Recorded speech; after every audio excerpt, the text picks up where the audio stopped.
আর তো ফ্রিজ আছে কিন্তু মাছ তো দড়ি আর হতে কাইলা যায় তুমি না দেখছো অঙ্গ কিন্তু দেখি মাগাল্লা মাছ দেন এটা বড় খারাপ লাগে মার আছে মাছ ফ্রিজে আছে গোস্ত আছে ব্যাগেন আছে তারপর এটা ছেড়ে দিয়ে যাইতি আমি কথা বলবি সময় কাটাতে করতে হুতের মনে আর নাতির মনে বেশ কাম আছে তো হুতে হুতে এবার দরাব ধরলে মারে দিছে আর কোনো হুত গেছে একবার দাঁড়ায় না তো এটা 10 কেজি তো বেশি মাছ ওটা না কি আর বেশি হইব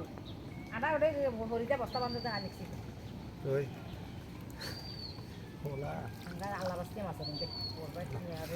বউ লাগার জন্য মাছ এটা কোন আমার আধা কেজি 2 কেজি মাছ দিয়েছি মানে মা কুড়ো বা 1 কেজি দিয়েছি আর তো কইছে আর কিছু না সেটা এবার মারে বুঝুন না মার কথাটা এটা হাইলে না এটা হলো আল্লাহর হুকুম আল্লাহর এই যে অঙ্গা না আইছেন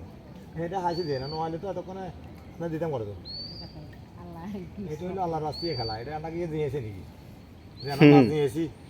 বস্তা গেছে আনতে লাগে হরিদা দে না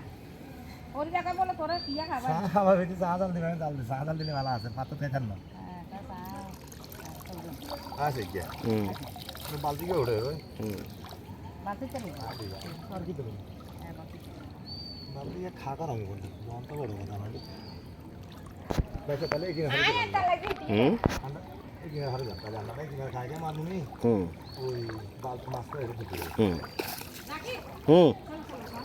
আরে আপনি যান আমি আইতাছি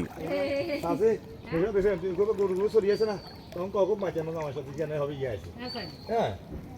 এটা হলো ভাগ্য এটা হলো ভাগ্য এটা আমরা কি মাছ নিয়েছি নাকি